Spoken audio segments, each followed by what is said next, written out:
car club for a cruise to Brenham and photos. So without hesitation, let's get this video started.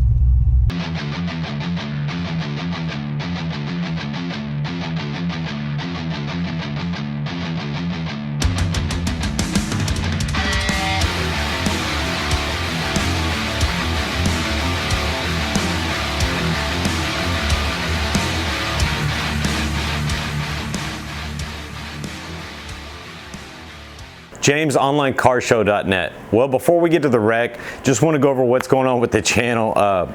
We're still doing the car stereo install on the Corvette this week, despite what happened this weekend. I'm still working on the wife launching the Focus video. Hopefully we'll get time this weekend.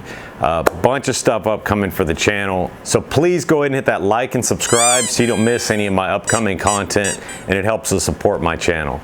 Go over quickly with what happened. This started off as a real fun cruise with me and my buddy Jim to Brenham to do photo shoot against the graffiti buildings and whatnot.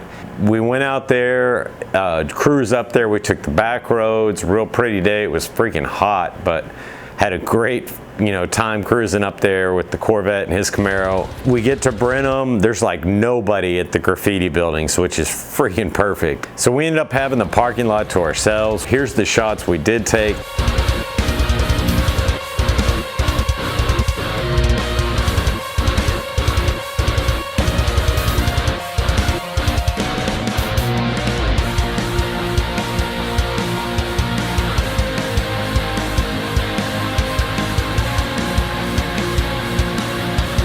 As you can see, the graffiti buildings there they have, especially like, I guess that's a leopard or cheetah or something. I love that with the diamond eyes, and the two owls are pretty cool too. But those that don't know about it, Downtown Brenham or Old Downtown Brenham, they've got a bunch of graffiti.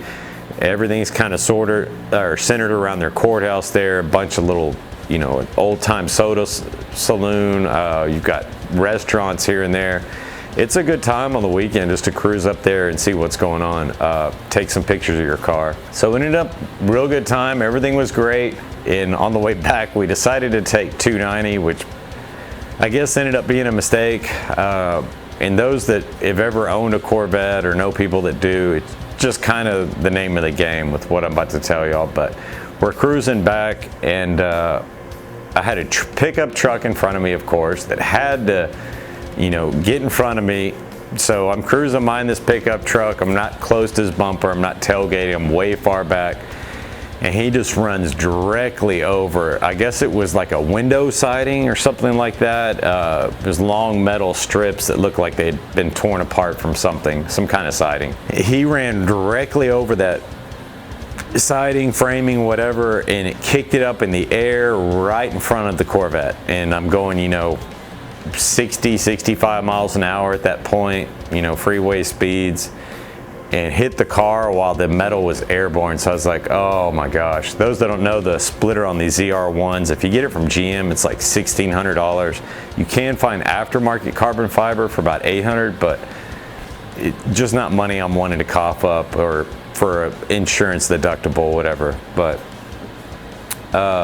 so, I was thinking the worst while I'm driving the car. It's like, oh my gosh, kicked up metal in the air. I've been there before with two other Corvettes where this has happened. Those that don't know, I've hit a wooden pallet before in a Corvette. I've hit a brick that was in the middle of the road and screwed up one of the splitters in one of my Corvettes.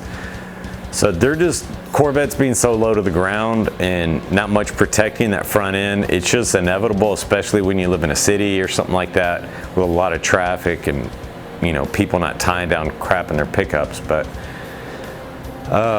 it's just kind of the name of the game you get where you're not even mad about it anymore. You're just Corvette life, right?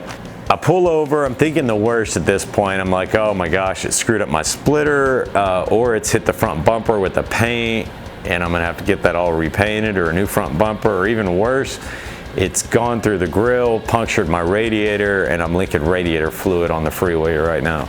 So I pull over, I get out, I go around, I look at the car, and oh my gosh, I was freaking lucky. Not a single mark on the bumper, not a single mark on the splitter, no puncture in the grill, no paint scrapes. The only spot it hit, I'm going to show y'all this shot under the car, is it hit my little air dam going across. And those are, I'm going to show y'all how easy it is at the end of this video, those that stay tuned, to install the new one. I'm going to go ahead and put the new one on. Actually had it sitting on the shelf over here meaning to put on, because the previous owner kind of sanded these down for, I don't know what he was doing, trying to do airflow or something. But those front air dams on this car, they're little plastic things going across. When you're going, you know, 85 miles per hour plus, they help direct air into the radiator and also help your downforce and keeping the car to the ground.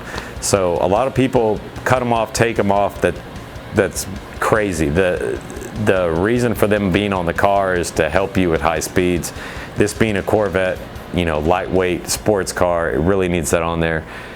And before I go to the racing on the quarter mile, you know, these, especially with the cam and stuff, I could be hitting speeds upward near 150 miles per hour by the end of it. So I want this car to be sucking down on the ground as much as possible right before I hit on that brake pedal at 150. So I got so lucky. I half an inch. If it would have gone half an inch taller, it would have hit the radiator bracket, which is aluminum going across there, the radiator mount on the C6 Corvette, or it would have hit the splitter, which, is, y'all have already mentioned, is carbon fiber, or it would have flown up into the grill, punctured the radiator, heat exchanger. I would have been out, gosh knows how much money. These are only about 40 bucks. I'll put a link to Amazon just so anybody this happens to in the future, if you're looking to replace on your Corvette, you can see where I got mine. It's only about $40 or something for that center, and you can buy all 3 pieces in a kit. So I can't even tell you how freaking lucky I am. But I actually had the part on the shelf, so this wreck that happened and metal hitting the car and all that actually is costing me $0 right now, because I was lazy and didn't put the air dam in the car. But it worked out perfect.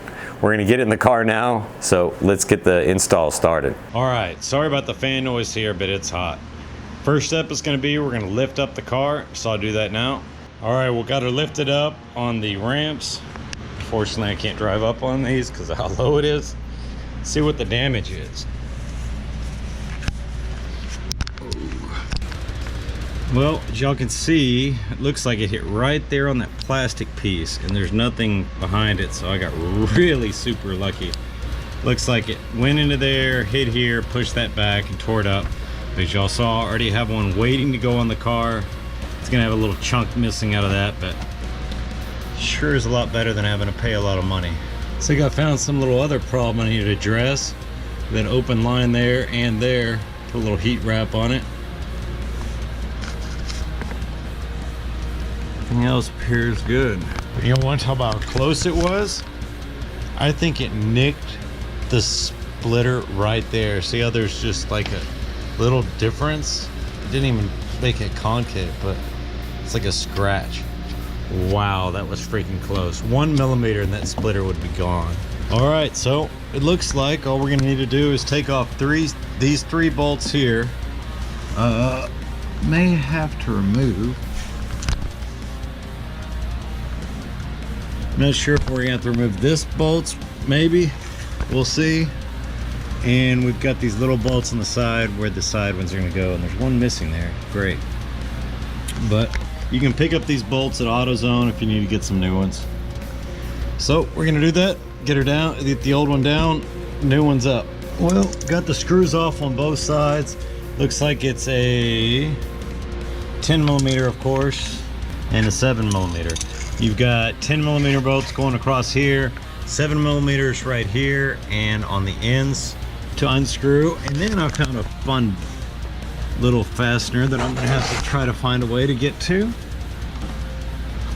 Oh, what's in here? One of the things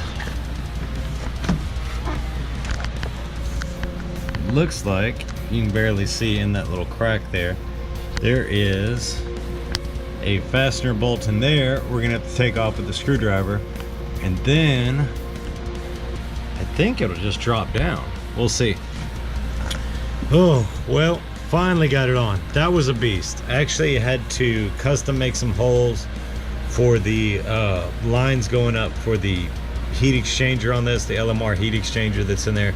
So y'all may not have to do that, but got it all installed. I think it's fairly good on there.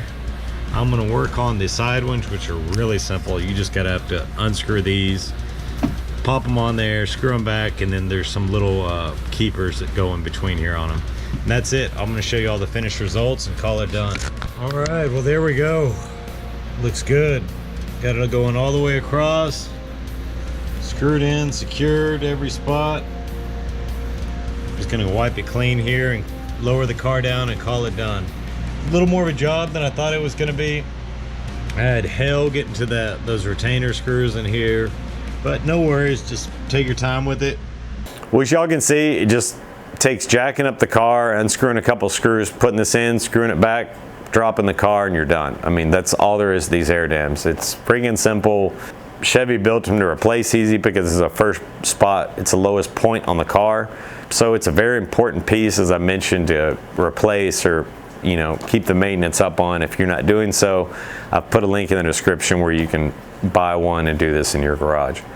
But thank y'all so much for watching my videos. Can't tell you I'm like the luckiest Corvette owner in the world this week, I guess, but man, that was close. But thank y'all so much for watching my videos. Again, if you didn't hit that like button or subscribe, please do so now. I hope everybody has a wonderful week.